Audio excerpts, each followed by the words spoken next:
আধুনিক অসমীয়া কবিতা হেম বৰুৱাৰ মূল্যৱান কবিতা এখন চিঠি।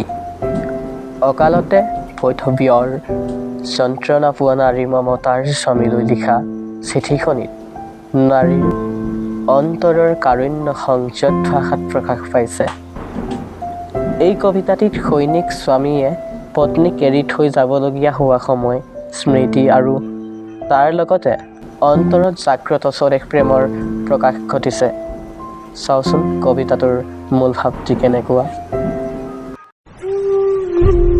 মৰমৰ মেঘাচ্ছন্ন পৰ্বতৰ এই মোহনাত নিবিড়ভাৱে মোৰ মনত পৰিছে মমতা।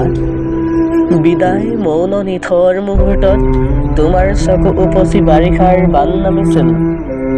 তাৰ উত্তৰত মই মাথো নিৰুত্তৰ হৈ ৰলো।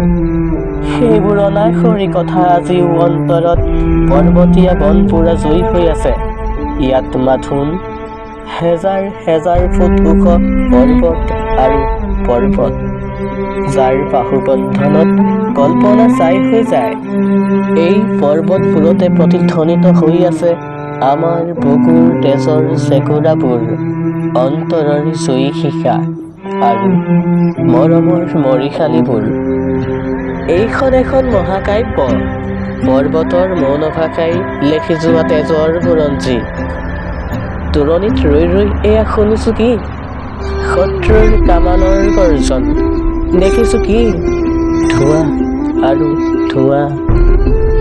এটা কথা জানি থোৱা, শুনা, মৃত্যুৱে যদি অভিনন্দন জনায়, সেই মৃত্যু পাৰিজাত ফুল, তাত দেৱতাৰ আশীৰ্বাদ আছে। সৰ্বশেষত তোমাক একেষাৰ অনুৰোধ কৰোঁ, এই যে আমাৰ ল'ৰা দুটা, সিহঁতক কেতিয়াও পিতৃৰ অভাৱ অনুভৱ কৰিবলৈ নিদিবা। সিহঁতক মাথোন একেষাৰ কথাকে কবা, যি মৃত্যুৱে দহক জীৱন দিয়ে, সেই মৃত্যু আত্মাৰ দৰেই অবিনশ্বৰ। আজিলৈ সামৰো দেই, দীঘলীয়াকৈ চিঠি লিখিবলৈ আজৰি নাই।